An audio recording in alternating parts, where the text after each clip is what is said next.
Hello, hello! Alright guys, it's Sunday, it's time for another one. I have been busy reading a little bit more of the Grishaverse, so this week is going to be once again something related to the upcoming Shadow and Bone thingy. But anyways, I've seen the trailer and I've quite liked it, to be honest. I'm not going to do a full-on review about it because a lot of people have done it already. I kind of agree with most people and what they were thinking about the series. I think I'm going to finish the Six of Crows duology and perhaps afterwards put a little video of what I think will happen in the series and see if like some of the people's theory kind of like hold their peace. Well, you've noticed it here, the Six of Crows. This is the first in the duology. There is Crooked Kingdom that comes afterwards, which is on my bedside table, which I'm currently reading, but I finished this one. This is a volume that I've borrowed in the library. I'm gonna tell you what I've thought about it. So far, I have been really liking this, much better than the Shadow and Bone trilogy actually. So this is a story about a bunch of people that live in a city inspired by Amsterdam, so Ketterdam. They are part of the Grishaverse, obviously, so we're like on an island in the sea. I'll try and put a map there, but they're here,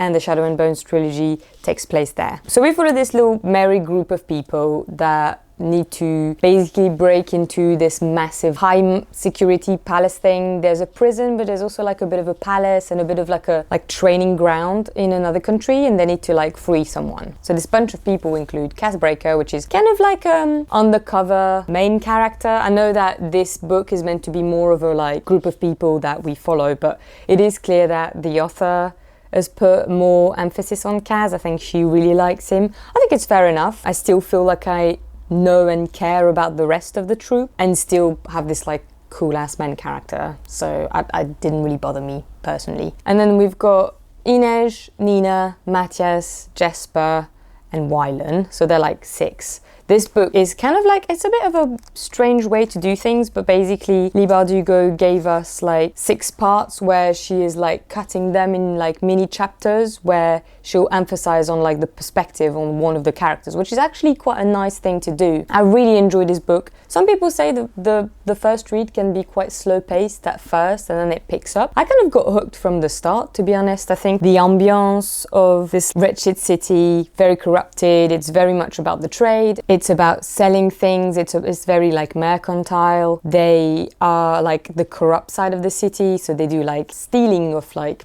you know, tourists, and they have gambling dens. They're kind of like a part of like this underworld, and yeah, they just have to sort of break into this big thing to accomplish a mission and get a reward at the end. Now, a little bit more about the book itself. I really enjoyed the way that Leigh Bardugo's writing really improved. I mean, you can definitely tell the progression between them, and it would be actually quite interesting to see if her next like duology, King of Scars, and the new one coming, Rule of Wolves, gets like up to notch. I know that a lot of people have been saying Ninth House is amazing and her writing is even better, but I think it's pretty solid there. I know it's like a staple of YA fantasy culture and it's a cherished book, and to be honest, I think it's one of the books that I've borrowed from the library, but I will probably add to my collection of books just because I found it awesome. I think it was a well-rounded story.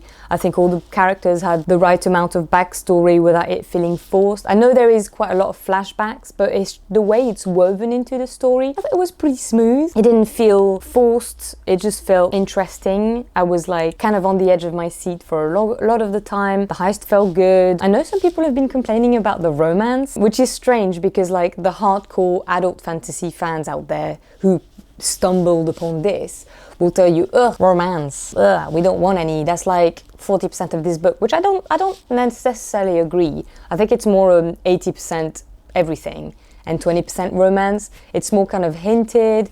You do get the occasional like couple of characters chatting together and it's a bit like all tension, but there's no real big foot in it. It's quite subtle, I thought, compared to some other YA books out there. I know some people were complaining that the portrayal of relationships there was just too teenagey and not enough adulty, and you don't see enough of like the progression of the relationships. But at the same time, I think these people are in such a position, you know, they're not exactly in safe jobs, they're quite young, they risk their lives all the time. To have a proper balanced relationship, you also need to be a balanced person, and they're all not. They've lived really difficult things that probably would require an insane amount of therapy if this was set in this world. It's very difficult. Relationships are a very difficult thing to kind of achieve and kind of like, make. To say that we wished we saw, this relationship go all the way, or I don't really know what people are expecting from romances in YA, and just in general. I do agree that toxic relationships and the glamorization of it is a bit dodgy and unnecessary at this point, but having the full progression of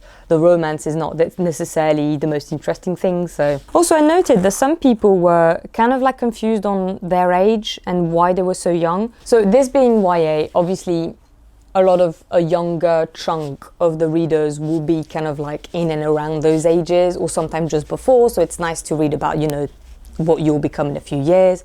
And sometimes people like me just enjoy reading books, and if they're 17, yeah, that's all right.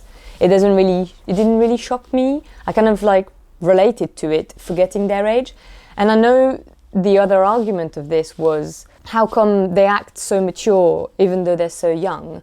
Well, I'd argue that they've lived pretty tough stuff that would have made them grow up really fast. I mean, there is something to be said about people with very traumatic childhoods that have this like degree of survival that give them certain maturity. Now, it's not 100% perfect, and it would also be very difficult for people to judge something where they haven't done it themselves. Try and write a 17-year-old that's been scarred because they've been abducted and made to work with their bodies, if you know what I mean. I'm not going to get into the spoilers here, but all of these characters have got a very difficult past, or most of them anyways.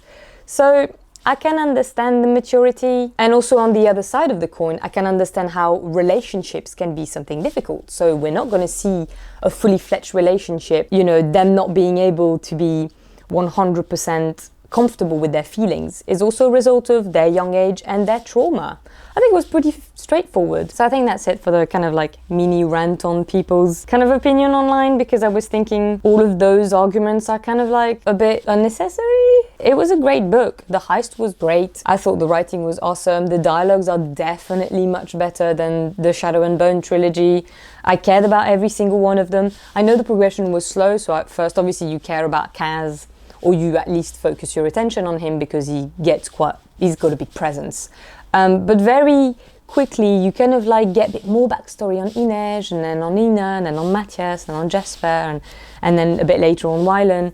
And you kind of like discover those characters and get attached to them. So now, being in the middle of reading The Crypt Kingdom, which is the second book of this, I'm loving it. I'm friends with those characters. I'm kind of like, hand in hand in their story, caring, if one gets abducted or one gets hurt or shot or something, it's instantly, the feelings are there. And I can say that the feelings are there as much as when I read Mistborn. I'm also reading Mistborn, by the way. I'm now on the third book. So I will come up with a review sometime soon, I hope. I just want to do a well-rounded big one, so I can just fully get into the story and what I thought about it. But yeah, I cared about all the characters in that, and I care about all the characters in Six of Crows. I think also the fact that I read the Shadow and Bone trilogy before this has really allowed me to understand the world and the universe of the Grishaverse, and it really helped. So I think if I had like one advice, it would probably be to start with the Shadow and Bone trilogy and then go into this, because you're going to enjoy this so much